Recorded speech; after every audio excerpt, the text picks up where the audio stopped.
último dia 4 de fevereiro foi marcado o Dia Mundial do Câncer e a gente vai falar agora sobre a importância do tratamento da dor oncológica.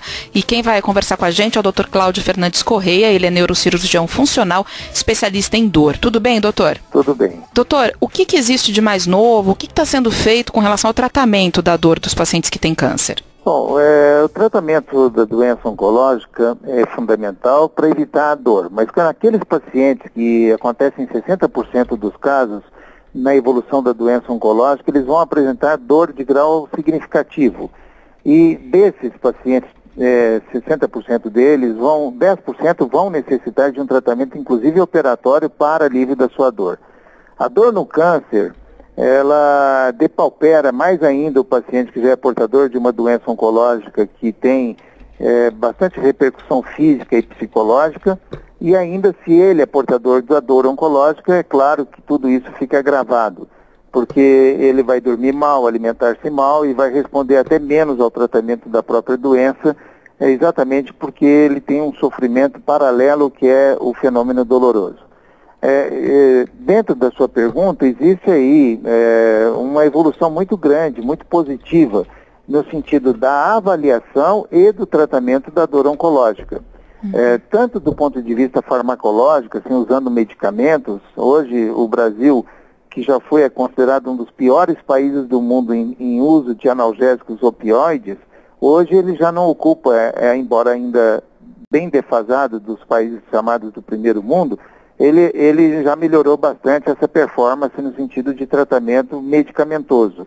Então você tem drogas que são analgésicas puros, né? Os opioides são os mais expressivos para isso, mas você tem vários outros opioides sintéticos utilizados no tratamento da dor oncológica. Além disso, você tem os procedimentos operatórios. Você pode implantar sistemas eletrônicos que vão liberar o analgésico no sistema nervoso central, permitindo uma melhor qualidade no controle da dor e evitando efeitos colaterais que normalmente esses medicamentos poderiam trazer por outra via de administração. Você pode implantar eletrodos na medula, por exemplo, é um procedimento muito simples, dura poucos minutos para ser realizado e que vai ajudar muito no tratamento, principalmente da dor neuropática, que em inúmeras vezes é uma complicação do tratamento da doença oncológica ou da própria evolução da doença oncológica, e você pode também interromper vias de condução da dor quando elas estão indicadas. Nesse caso, o procedimento vai interromper a dor no momento em que ele é feito, imediatamente. Então, tem um arsenal muito grande de chances de tratamento da dor da doença oncológica. E doutor, o que exatamente que dói, né? Quando o tumor ele alcança ali regiões que são irrigadas por nervos, o que exatamente que provoca a dor? Claro, sabendo que são vários tipos de câncer, né? Vários tipos de tumor. O câncer, o paciente portador de um câncer, ele pode ter dor decorrente do crescimento do próprio tumor, que distende cápsulas. Por exemplo, se é do fígado, vai ter dor na região abdominal por distensão da cápsula. No pâncreas, por exemplo, também o plexo celíaco, que é o que inerva essa região, a víscera abdominal, ele, quando é pressionado, ele vai provocar dor na região abdominal também, às vezes irradiada para a região lombar. Então, a distensão, o crescimento do próprio tumor é causa de dor.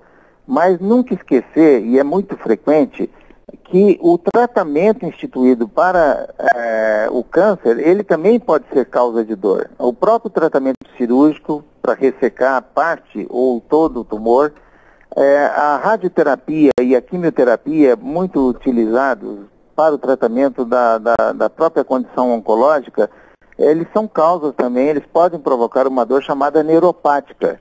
É uma dor que é difícil de ser controlada e pode ser tratada, e deve ser tratada com estimulação elétrica, neuroestimulador, por exemplo. Então, não só o câncer é causa de dor, como o tratamento dele também pode ser causa de dor.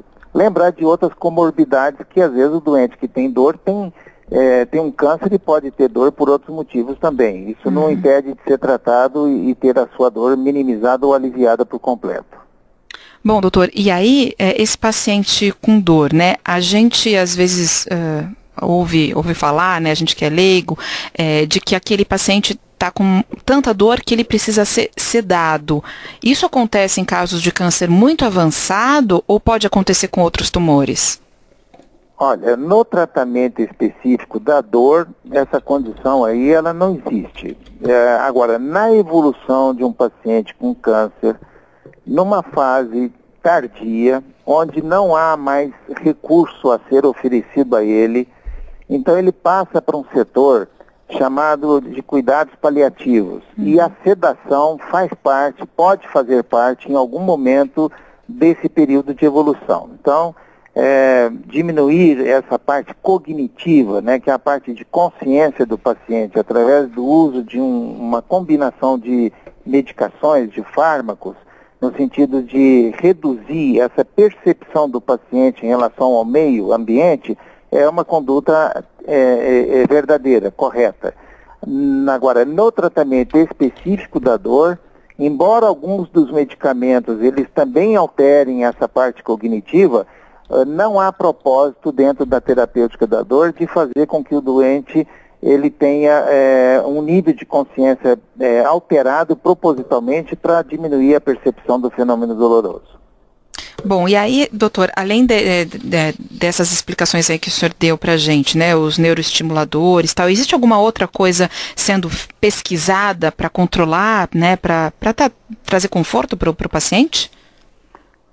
Essa parte não para no mundo inteiro de desenvolvimento de drogas mais potentes do que a própria morfina, né? Há mais ou menos 10 anos de lá para cá, tem uma droga chamada Ziconotide, que ainda não está liberada aqui no Brasil pela Anvisa, mas ela tem sido utilizada para o componente neuropático da dor. É muito interessante porque quando a gente fala sobre dor, às vezes muitas pessoas que estão nos ouvindo não têm noção do que é uma dor provocada por uma lesão do sistema nervoso, tanto periférico quanto central. E essas palavras últimas também fica difícil de ser compreendida. Mas lembrar que numa porcentagem expressiva da população, inclusive portadora de câncer, vão ter um padrão de dor que é por lesão do sistema nervoso, e essa dor é muito difícil de ser controlada. Então, essa substância que eu falei, que faz parte dessas pesquisas mais recentes, ela tem uma influência muito positiva no controle desse padrão de dor. Mas existem várias outras drogas que vários laboratórios estão investindo profundamente. Aqui no Brasil mesmo, só para ter uma ideia, nos últimos 3 meses surgiram 2 laboratórios cujo foco principal é o tratamento da dor. Então é bastante intenso o nível de pesquisa e no caso dos procedimentos operatórios, também tem evoluído de forma muito importante.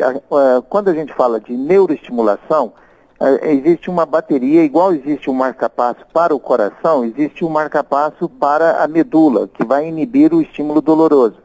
Então, essas baterias, esses marca-passos, eles têm hoje uma longevidade muito grande, porque fizeram com que, antes que durasse 3, 4 anos, hoje dura 6, 7, 8, até 9 anos esses geradores. E os eletrodos implantados, eles também melhoraram na sua qualidade, permitindo um melhor resultado e um menor tempo cirúrgico também. Então, tudo isso tem evoluído muito. O sistema que eu falei de infusão eletrônica de medicamento é uma bomba sofisticada em que o médico, mesmo à distância, ele pode controlar o fluxo dela e na evolução do paciente, quando ele precisa de mais dose do medicamento, como eu disse, em 1 minuto ou menos, você consegue controlar por telemetria, assim, uma leitura à distância, e programar a bomba para aumentar o fluxo dela. Quer dizer, o paciente não tem nem contato, porque isso fica por debaixo da pele. Então, há um desenvolvimento tecnológico das empresas que fazem esses produtos e da indústria farmacêutica em aprimorar cada vez mais o arsenal terapêutico para o alívio da dor e a melhora de qualidade de vida desses pacientes. Doutora, e para a gente encerrar, como que é essa relação, né? Porque eu imagino que cada pessoa tenha uma tolerância diferente à dor. E aí, então, como é que o médico vai saber exatamente a dosagem? Tem uma escala, né, de 1 a 10 para o paciente dizer ali o quanto está doendo? Como é que é feito isso? Então, a universal essa escala é usada no mundo inteiro porque qualquer classe social dá para você explicar que de 0 a 10, a 0 é sem dor e à medida que vai aumentando 1, 2, 3, até chegar no nível máximo que seria 10. Então, essa escala é um parâmetro muito importante porque até hoje não existe um aparelho em que você coloca o paciente dentro desse aparelho ou encosta o aparelho nesse paciente e você tenha como numa balança saber precisamente, uma nota, né, sobre a dor que ele estaria sentindo. Então, a dor tem mesmo um caráter individual, isso não tem dúvida. Já fizeram inúmeras publicações no mundo inteiro mostrando, por exemplo, que os orientais, eles expressam a dor, mesmo a dor considerada muito forte, com muito mais cautela, com muito menos colorido emocional do que os sul-americanos, que geralmente falam muito mais alto, falam muito mais, inclusive, e denotam um sofrimento muito mais intenso do ponto de vista de expressão facial. Mas existem algumas dores consideradas assim no mundo inteiro como dores violentas, às vezes de curta duração, como a neuralgia do trigêmeo, que dá um choque que é de extrema intensidade, curta duração, mas ela está relatada nos livros como sendo uma das piores dores que afeta o ser humano. A dor oncológica por metástase óssea, quando destrói estruturas que têm articulação junto, por exemplo no quadril, articulação coxo-femoral, o paciente tem muita dor a qualquer movimento, às vezes tossir, respirar já provoca dor. Imagina deambular, sentar, fazer qualquer tipo de atividade que exija o movimento daquela articulação. O câncer do pâncreas pode ser causa de dor violenta, muito intensa, e que pode ser minimizada com um procedimento de 15, 20 minutos em 100% dela. Então, existe variabilidade na percepção do fenômeno doloroso ou no modo de expressão dessa dor, isso é muito individual, mas o padrão da dor, quando ele está presente, é muito fácil de perceber quando ele também é simulado. E paciente que apresenta, no caso, a dor oncológica, eu nunca vi, em mais de 25 anos, só lidando com dor, eu nunca vi um paciente simulando dor num caso de uma doença oncológica paralela. Às vezes é muito comum em pronto-socorro chegar alguém queixando uma dor de cabeça ou uma dor incomum, mas é no sentido de pegar um atestado e vai ter uma falha naquele dia, que é na verdade um absenteísmo provocado. Mas numa clínica de dor, como nós temos aqui no 9 de julho, isso é muito raro, porque são pacientes triados. Hoje eu já atendi 9 pacientes e todos eles são extremamente claros claro que tem a sua dor física e tem, é claro, o componente emocional, porque todo mundo que tem dor crônica acaba tendo a esfera emocional afetada, quer seja com ansiedade, depressão, irritabilidade, isso sem dúvida alguma faz parte desse. Mas não a simulador chamada simulado, isso é muito raro de acontecer num centro de dor especializado. Conversamos com o Dr. Cláudio Fernandes Correia, ele que é neurocirurgião funcional especialista em dor. Muito obrigada, viu, doutor, por conversar com a gente. Até uma próxima. Até uma próxima, estou à disposição. Um abraço, muito obrigado.